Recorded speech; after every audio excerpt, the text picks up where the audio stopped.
Hi everybody, greetings to you, one and all. I hope everybody's doing fine on this lovely Saturday afternoon, the 5th of November, the 5th of October. I'm rushing the month, the 5th of October. Let us listen here, people. I want to share this video with you all, especially the ladies, so that your eyes can be opened wide and y'all can see the signs of these ritualists when you meet them, so that you and your children will not suffer. If you cannot protect yourself, at least try to protect your children, especially when they are minors in your care. So this video I'm going to play here for y'all is from a young lady who is living with a ritualist. So let's listen, my people. Let's listen what these people experience behind the scenes of the glamour and the glitter. I know right now, as we can see in social media, all over the media, they are talking about the P. Diddy case. The only difference with P. Diddy case is that he's full of money, wealth, but it is the same devil and the same rituals they have to perform. So you will see a lot of incest, you will see a lot of premature, untimely, mysterious deaths. These are the signs to let us know that these people, they have a covenant with the devil. And they need to produce their family members, their loved ones, to the devil at the appointed time when the devil say it's time to pay for the car and the house and the nonsense he given them, the material wealth. They have to pay for it. Once it comes from the devil, you cannot enjoy it. You have to pay a serious price for it, a heavy price. And that devil, his belly is never full. He will keep taking and keep taking and keep taking. He will take all your children. He will take your chicken. He will take your ducks. He will take your house, your car, your land. And then he would let you live to see he taking it all away. And then eventually he will kill you after and take you straight to hell with him. So let's listen what this young lady is experiencing at the hands of living with the ritualists. Let's go, my people. Like this. I still remember the very first day that I stepped onto their farm. I was just a young girl, around 18 at that time. My family, they were struggling to make ends meet, even though I had passed my O-level exams, but they told me that there was no money for me to continue with my education. We were living in a rural village in Zim, and my parents thought that the only way I could help was by sending me to work as a maid. I did not have much of a choice. Life was really hard. I knew that I had to do whatever that I could so as to support my family. That is when I started working for this family. So there were people that were wealthy, and I had heard that they wanted someone who could work at their farm as a maid. Even though they were based in Harare, they would come sometimes over the weekend or a month end to their farm. So they wanted someone who would work as a maid. So my auntie was working at a nearby farm, and she had spoken with her boss about my situation, and that is when I got this job. These people, they had a lot of cattle, and I had heard about them when we were growing up. There were some of the few people that had benefited from the land reform program.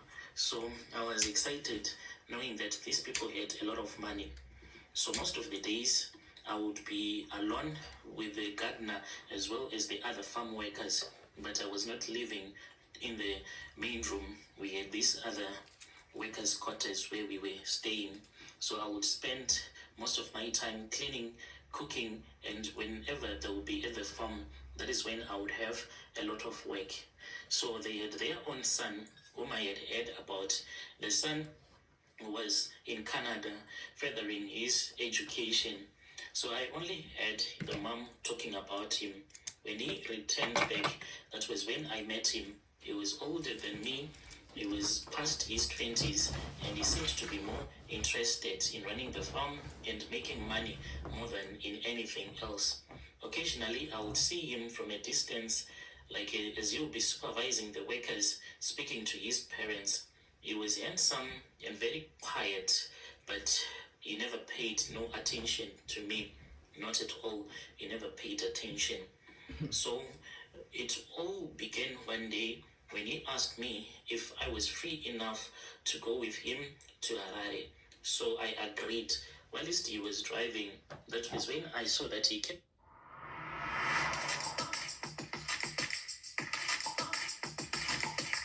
on looking at me. And at the end, that was when he told me that I was really a polite girl. One thing that bothered me was he questioned me and he asked me if I had ever slept with a man before. So I really felt weird, like he was invading my privacy. So I told him that I had never slept with a man before, and that got him really excited. And he said, "Wow, you are really decent.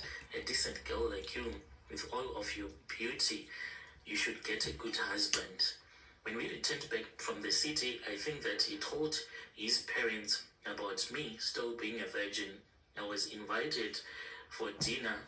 I was feeling out of place because they had told me that, like, whenever they are eating, you should go back to the place where we were living. So we kept on talking and talking. Then, when it was late in the evening, the parents went to bed, and he said that he wanted to accompany me. So from the main house to the staff quarters, it was almost about 50 meters. So it was really late at night. He accompanied me and he grabbed me and he kissed me. It happened so quickly and I did not stop him. I did not know how to stop him. From that night on, things escalated fast. Within months, he asked me to marry him. I was shocked, confused, excited, and scared. How could this man, the son of the family that I worked for, wants to marry me, just a poor girl? I did not understand, but I thought that maybe it was love and I was just lucky. We had a small wedding. His parents, it was like they were not even excited about the marriage, but they did not stand in the way. My own family was overwhelmed, especially when the bride price was paid. It was a lot, the benefits of getting married to a wealthy family. The bride price that was paid, it was a huge sum of money, so much that my parents, they got so excited. As for our honeymoon, we went to Mauritius, a trip that the parents had planned for us to celebrate our new life together. The island was beautiful, the water was so nice, but even as we arrived, something felt off. He changed, he was distant again, he started avoiding me, and I expected him to sleep with me. On our second night, he suggested that we go for a walk on the beach. I agreed, thinking that it was going to be a romantic gesture. We walked for what felt like hours until we reached a secluded spot. He stopped suddenly, turned to me and said, "I need you to trust me." Well, that was when he told me that he wanted to break my virginity right there. I did not want that. I said, "But we have our hotel room. What if someone else sees us?" He said that the spot where we were, no one could see us. We were hiding behind a tree. So that is how I lost my virginity. He slept with me in broad daylight. As soon as he had finished sleeping with me, there was blood that was coming out. He then rushed and he started washing his manhood. And then he said, "Let us return back to the room." He was walking in front of me and he did not even care because I was in pain. And then when we were in the hotel room later on, that was when he took out a small bag and he started playing with this small bag that had some charms on my private parts. I asked him and he said that it was a charm that he had been given by his father. This will protect our relationship, because his father said that this woman, even though she might be a virgin, but now that you are going to make her to become your wife, you need to do a central locking system.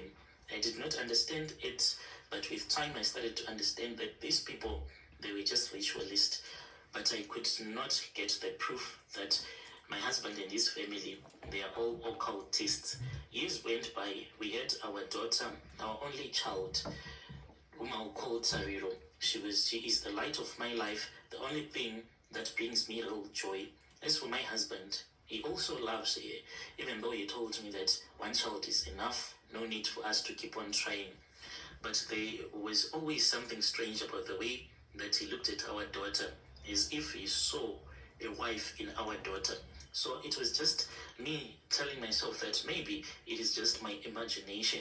Then last month, that was when everything, my world fell apart.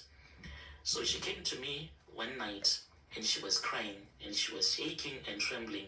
That was when she said, "Mama, I have something to tell you."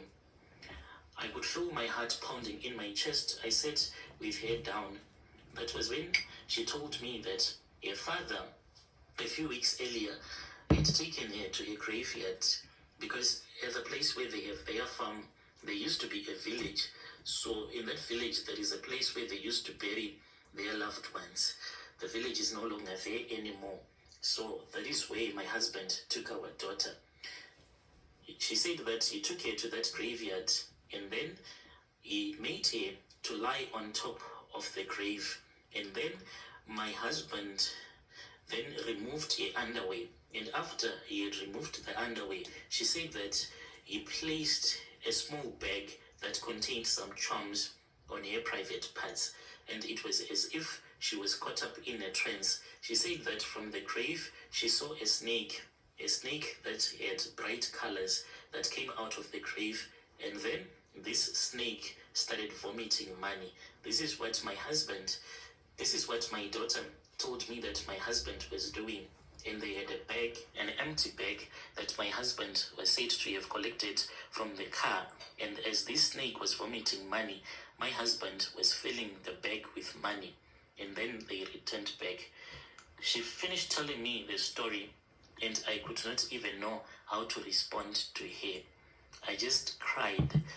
And she said, "So what are we going to do about it?" As for now, I don't even know if I am supposed to confront my husband or not.